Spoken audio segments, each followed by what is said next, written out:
Have you ever wondered if the Bible just fell from the sky, fully finished, with a cover, chapters, and verses? Many people believe that, and are surprised to learn that the Bible's origin is far more complex, human, and yet divine. Forget the idea of a single author writing it all at once. About 40 people contributed, across different eras, cultures, and languages, and yet everything connects in a remarkable way. How is that even possible? This story involves persecution, secret councils, manuscripts hidden in caves, and even books that were rejected. Yes, rejected. Why were some texts left out? And what makes a book inspired by God? Most people have never even heard of the Septuagint or the Vulgate, yet without them, you might not have access to the Bible today. Behind every word lies centuries of debate, oral tradition, and revelation that shaped civilizations. Get ready to discover what schools rarely teach and few religious leaders dive into deeply. This journey will show you how Hebrew texts gave rise to the Old Testament, how the Gospels were born from the impact of Jesus and the Apostles, and how the early church decided what would, or wouldn't, be included in the biblical canon. It's more than a history lesson. It's a revelation that could change how you see faith, truth, and even the world around you.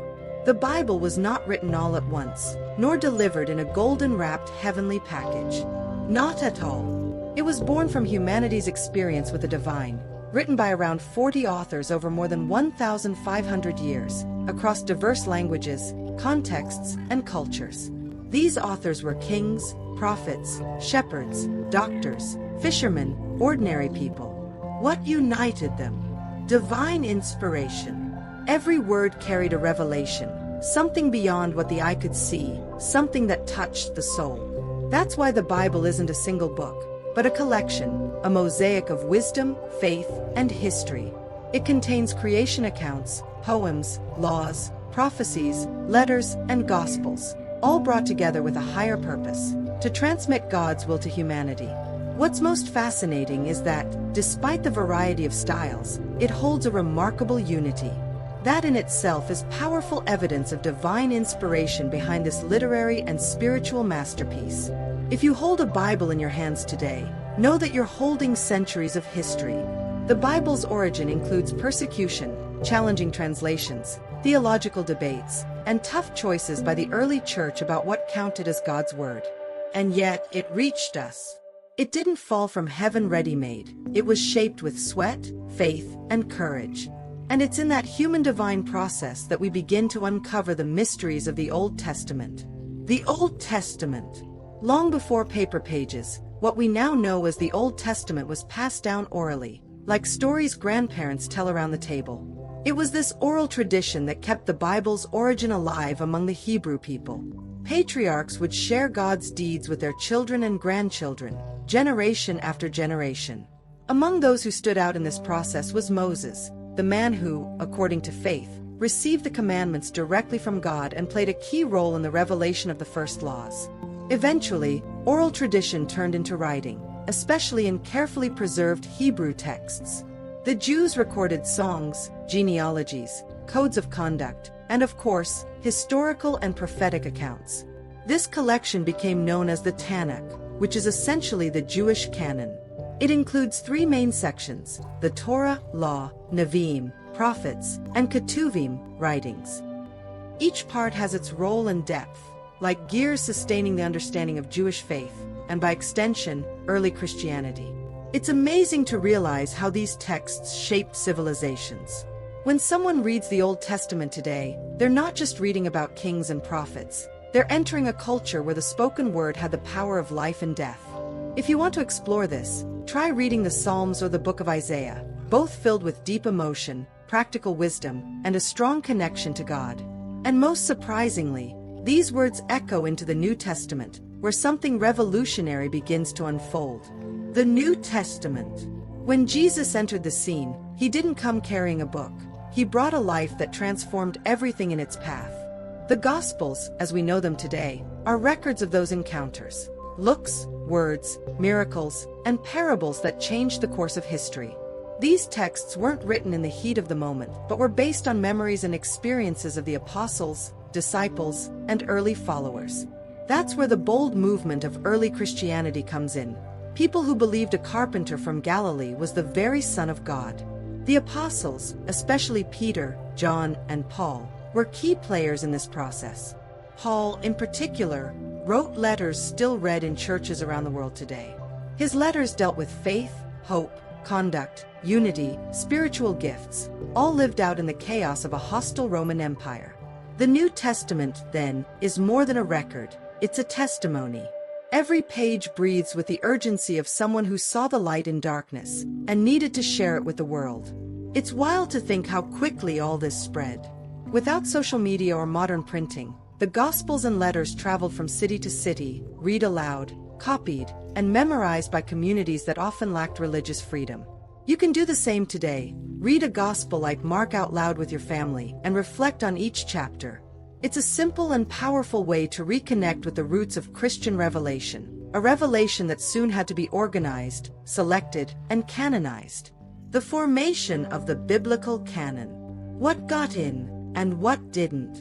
Not everything written about God made it into the Bible, and that alone intrigues many. After all, who decided what was inspired, and what was just another religious manuscript? The answer lies in the history of the early church, which faced one of its most delicate challenges: to recognize which texts truly carry divine inspiration, and which should not be part of the biblical canon. This process involved centuries of debate, prayer, and even conflict. And no, it wasn't done hastily. It was taken very seriously. Councils like Hippo and Carthage were major turning points in this journey. Christian leaders gathered to discuss authenticity, apostolic authorship, and consistency with the revelation already received. Meanwhile, many apocryphal books circulated, full of interesting details, but lacking the same doctrinal depth.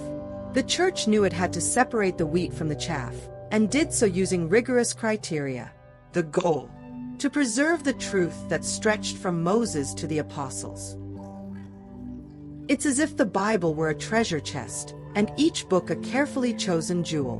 Even today, some wonder why certain books didn't make it in. And that's a great question. What makes a text inspired?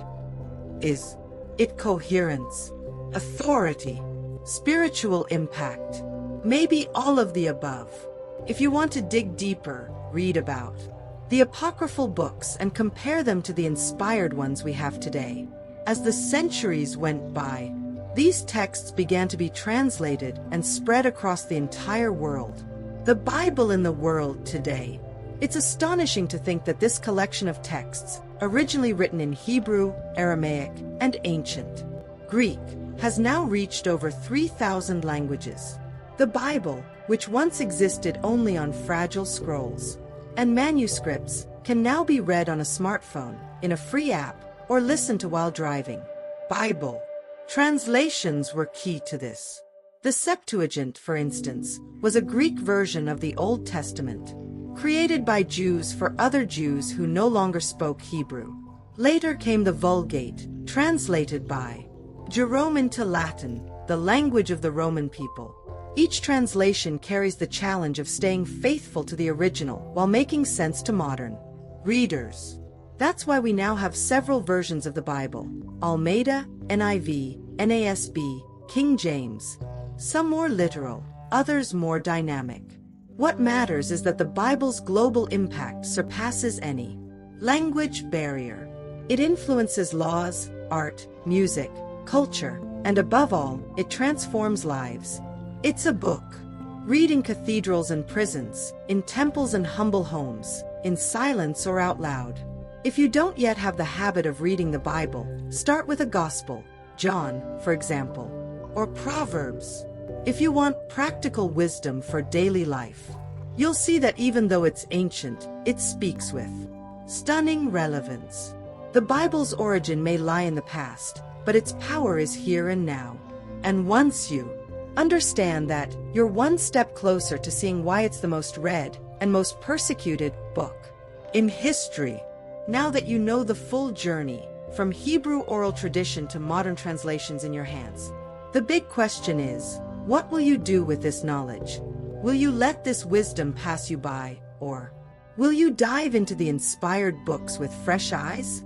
The Bible isn't just an old book, it's a living map, full of direction for anyone who wants to transform their story. Think about it. How many times have you felt lost, not knowing whom to trust?